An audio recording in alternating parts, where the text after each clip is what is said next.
questions about my Pivo, so today I thought I'd show you how I set it up and how I do Pivo Meet so that I can have lessons while my instructor is not allowed here during lockdown. The Pivo prefers to be in the arena on a tripod at about X. I just bought a cheap tripod from Amazon. I think it was about £13 and it works absolutely fine. The Pivo likes to be at about the height of your saddle cloth. The Pivo itself has a little spirit level bubble in it so that you can make sure it's level, but this tripod also has its own one, so I just try and get that as level as I can before I start. But you're going to need your remote control, and then to turn on your Pivo you hold down this button and it beeps and then flashes that it is on. Then you need to go to your app on your phone. Select the Pivo app from your home screen and launch the app. Once it's open, you press connect for it to connect to the Pivo. It will search for the Pivo and then find it and connect. You'll then be able to see through the camera in the Pivo app. I then turn it sideways. You can record in landscape or portrait, but I prefer to do it in landscape. Then put it into the Pivo and you can slide the screen down and you'll be able to select your options. I go for auto tracking. That means it's going to track you. You can pick a horse or a human. I go for the on-screen position in the center and select the horse option. In true Blue Peter style, here's one I made earlier. This is a clip from me riding Marley with the Pivo last weekend. I use the back camera because it is better quality than the selfie camera on my iPhone.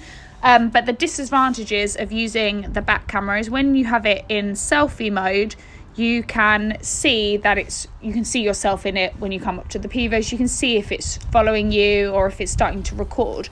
When you press record on your remote control, it says 3, 2, 1 on the screen before it starts recording. So obviously if it's in selfie mode, you can see that.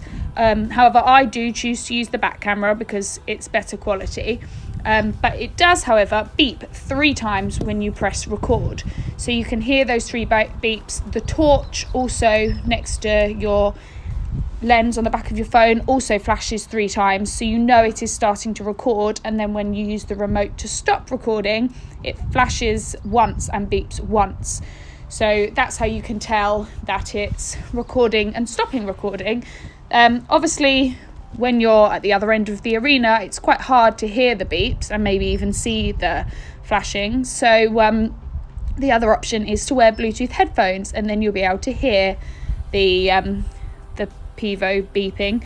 The downside again to wearing the headphones is that your footage will have your heavy breathing on it as you're riding around the arena, but you can obviously always remove the sound if you don't want to listen to your heavy breathing. The remote control has a lot more features than you really need when you're riding along. So this is the button that I press to start and stop recording. And this button here changes it from video to photo. So if you want to use it to take some photos, then obviously change it to photo. And then that is how you start, how you take a photo, you press that button. But I would always make sure before you get on that it's in video mode, because there's nothing more annoying than just taking a few photos of yourself with the remote rather than videoing your lesson. I use the settings of frenzy, predictive follow off and auto tracking on. Pivo does prefer to be with the just one horse in the arena. If you're in the arena with other horses, it will just begin to track the horse that is nearest to the camera. So if someone cuts between you and the camera, it will start to record them. But all you have to do is go back between the camera to be collected again. But it does prefer to be with just the one horse because that makes it much easier. It can also track other rectangular objects if they are the biggest thing. So if I was really far away, it might start to follow the judges box, for example. So you have to make sure that you are closer to the Pivo, and that's why it likes to be in the arena, because you can just come around and pick it back up, and you can go all the way around it. So if it spins 360, it will find you at some point, whereas if it's on the fence of the arena, it can zoom out, look at the fence, look at the judges box or a horse box, and then not find you again, which isn't so helpful. So I really recommend having it inside the arena. As I mentioned earlier, you can also use it just to take photos. So here are a couple of photos that I have taken with the Pivo. If you look really closely, you will notice that in my hand is the remote control, and I just pressed the button for it to take the photo. You can also get ridden photos by screenshotting clips of your videos. Now to use Pivo Meet. Open the Pivo Meet app instead of the normal Pivo app. Connect it as before to the Pivo, and then it will go to a different screen where you can turn on guest control and turn off knock to entry, so you don't have to accept to let someone in. Then send the link to your friend or your instructor. They can open it on a computer, and they will then be able to see when you start the call. They will then be able to see from their home on their computer what you are showing through your camera. I then pop it. Actually, first of all, I would sort out the settings. So I would use the same settings that I use just for the Pivo, which is frenzy, predictive follow off, and auto zoom on. Then pop it into the Pivo.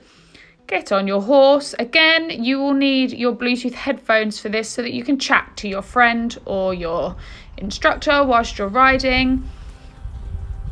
When I had my lesson using Pivo Meet, for the majority of my lesson, I had the arena to myself and it did not lose me once. But towards the end, another rider came into the arena and it would sometimes pick them up.